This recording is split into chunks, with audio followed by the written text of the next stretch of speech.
حضور نے ہمیں بتلایا کہ پچھلے لوگ اپنے رب کو کیسے مناتے تھے، وہ کس طرح اس کے حضور ناز عرض کرتے تھے۔ حضور نے ہمیں اللہ کو منانے کے طریقے بھی بتلائے۔ فرمایا جب ماں باپ دعا مانگیں گے اولاد کے حق میں تو وہ مان جائے گا۔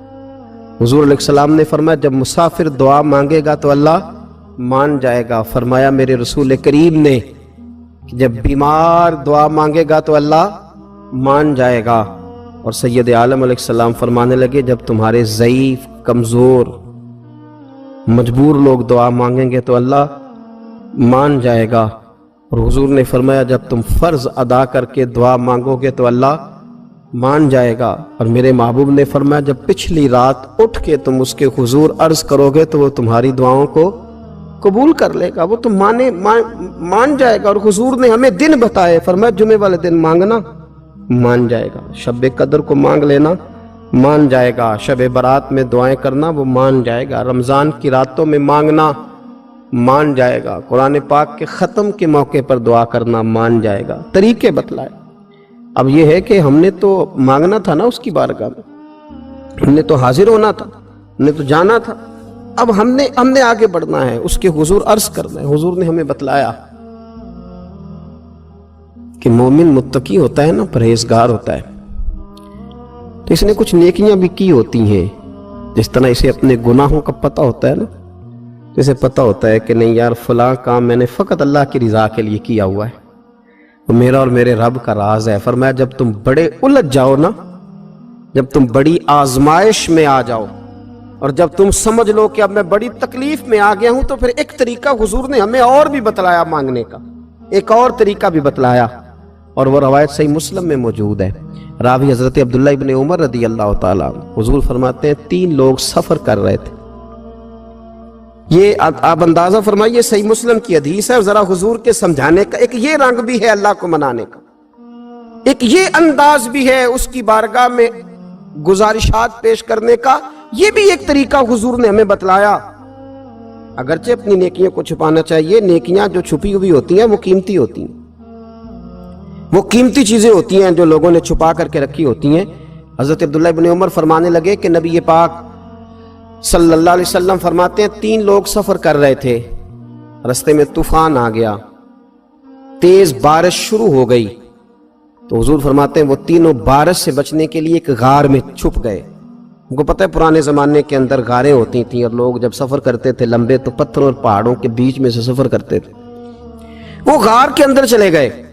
اب چونکہ طوفان بہت زیادہ تھا، جب وہ غار کے اندر چلے گئے تو اللہ کے پیارے حبیب صلی اللہ علیہ وسلم فرماتے ہیں پتھر اوپر سے لڑکتا ہوا آیا اور غار کے منہ کے آگے آ کے اس نے غار کو بند کر دیا۔ اب اتنا تیز اور اس مضبوطی کے ساتھ وہ پتھر لگا اور اتنا صحیح فٹ ہوا کہ اندر روشنی آنی بھی ختم ہو گئی۔ اب 3 لوگ ہیں، تھوڑی دیر تو وہ پریشان رہے کہ شاید اب کبھی بچ نہیں سکیں گے، شاید چاروں جانب اندھیرا ہی ہے اور اندھیرا ہی رہے گا، شاید یہاں سے نکلنے کے لیے اب ہمیں کوئی رستہ میسر نہیں آئے گا۔ وہ پہلے تو پریشان ہوئے، پھر کہنے لگے یار اس طرح کرو، ذرا غور کیجئے گا میری بات پہ۔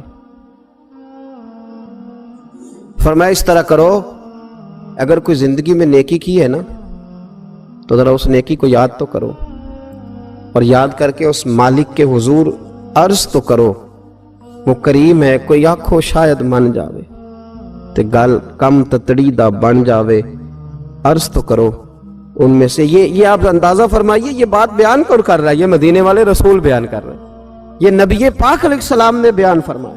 یہ وہ کہانی ہے جو ہمیں ہمارے نبی پاک نے سنائی، رسول کریم علیہ السلام نے ہمیں بتلائی، یہ داستان محبت۔ حضور فرمانے لگے ایک نے ان میں سے ہاتھ اٹھائے اور اس نے انداز کیا چھیڑا، عرض کرنے لگا اللہ تو جانتا ہے نا میں نے بکریاں رکھی ہیں، میں غریب ہوں، مزدور ہوں، اور مالک تو یہ بھی جانتا ہے کہ میرے بچے بھی ہیں، بیوی بھی ہے، پر میں جب بھی گھر لوٹا ہوں تو دودھ میں نے بچوں اور بیوی کو پہلے نہیں دیا، بوڑھے ماں باپ کو پہلے دیا۔ اللہ میں نے ان کے ساتھ ہمیشہ کرم کے بازو کھول کر معاملہ کیا۔ وہ غار میں تنہا بیٹھے ہیں اور اپنے مالک کو منا رہے ہیں، عرض کرتے ہیں اللہ تجھے یاد ہے نا ایک رات جب میں بڑی دیر سے لوٹا تھا، لکڑیاں کاٹتے، درخت تلاش کرتے، مجھے دیر ہو گئی، میں دیر سے لوٹا تھا، نیت یہ کر رکھی تھی کہ دودھ سب سے پہلے ماں باپ کو پلاؤں گا،